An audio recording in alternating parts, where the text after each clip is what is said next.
All right, the Gophers have extended their Big Ten winning streak to 3 games in a row after taking down Maryland 48-23 on homecoming. It was an all-around performance for the Gophers. Max Brosmer notably finished the day 26 of 33 for 320 yards and 4 touchdowns. He was the first Gophers quarterback to throw for 4 touchdowns in nearly 1,800 days. Tanner Morgan in 2019 against Northwestern in November was the last guy to do that in a Gophers uniform. They also broke a long streak without a 300-yard passer. There was a tweet during the week that went viral that I believe Minnesota had the 4th longest streak in the country without a 300-yard passer, but Brosmer broke that. He became the first quarterback in a Gophers uniform to do so since Ethan Kaliakmanis against Wisconsin in 2022. It was a complete offensive performance for the Gophers. I think today was the second game in a row now you've seen that Brosmer and Daniel Jackson are so in sync. There was an interesting quote they had that Brosmer had during the week that they have an interesting relationship. Like they had an argument, but it was like a good argument. And that's the type of stuff that players of their caliber need to have. The quote says that they challenge each other on a daily basis. They had 3 or 4 conversations about something. I thought he didn't do well, but he was like, no, you're wrong, and that's exactly how it should be. So I found that interesting during the week, and you could tell they're on the same page. He had 9 for 117 and 2. Last week, he had 10 catches for 89 yards. 10 catches was his career high. He's playing at an all Big Ten level. Brosmer's playing at an all Big Ten level. He's playing like 2019 Tanner Morgan right now. 3 weeks in a row, over 70% completion percentage.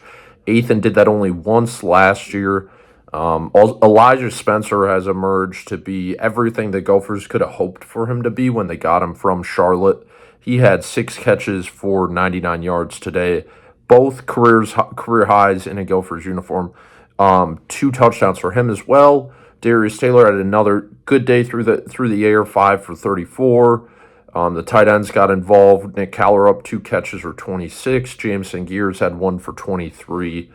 Really, really, really impressive day passing the football.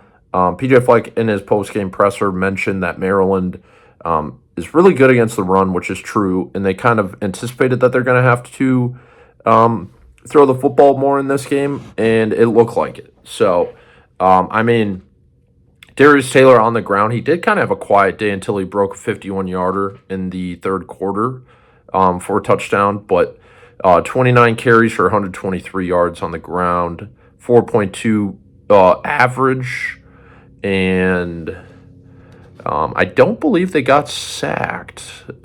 Let me double check. Yep, no sacks. Wow, no sacks on either side, which is interesting. I don't remember the last time that happened for the Gophers. But defensively, it's kind of been what it's been all year. The Gophers have so many future pros in the secondary. Ethan Robinson, future pro. He looked great. He was getting a lot of hype before this week from Maryland's head coach, Mike Locksley. He lived up to it. He was shut down. Justin Wally had a pick 6, his first pick 6 in his Gophers career. He was great in the run game, too. He had 7 tackles. Coy Parrish, once again, he's the man.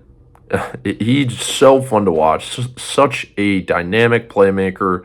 Now has 5 picks, second most in the entire country, and tied for 4th most in a single season in the history of the Gophers. So you got Justin Wally, Ethan Robinson, Coy Parrish. Kerry Brown looked really good today. He had a couple big stops, first game back from injury. I think he might be a future pro. So those are 4, I think, surefire future pros, in my opinion. And then Aiden Gooseby continues to get better. He struggled a lot early in the year and last year, but he's starting to find his own.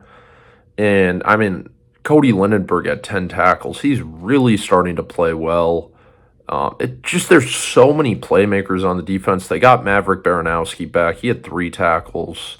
Josh Joyner, another great game. He had 2 quarterback hurries. There's just so many. the best way to explain it is just playmakers. They just got so many guys, and Corey Heatherman's aggressive defensively. The Maryland, a few of these were garbage points that touchdown at the end of the game, but like they're going to be able to move the ball against just about anyone. The way that they play, and their system with Mike Loxley. And so you kind of have to take what they give you, but man, Billy Edwards Jr. looked clueless out there in the first quarter. It looked like he was seeing ghosts. And great game plan from the defensive staff.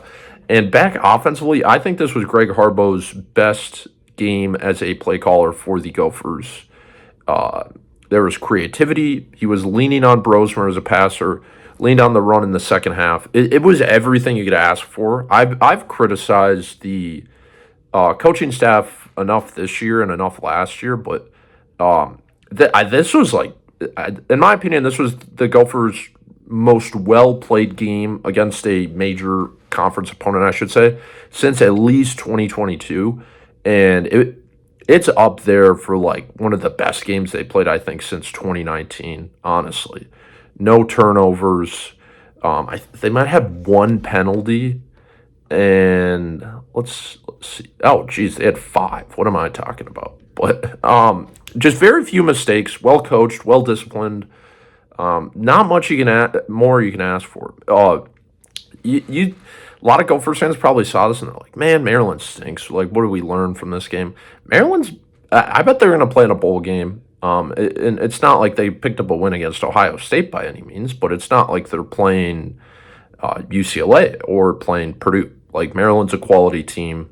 They have future pros on their roster. They're well coached. And the Gophers just embarrassed them. They didn't look like they belonged on the same field. And, I mean, it's exciting now to finish the year.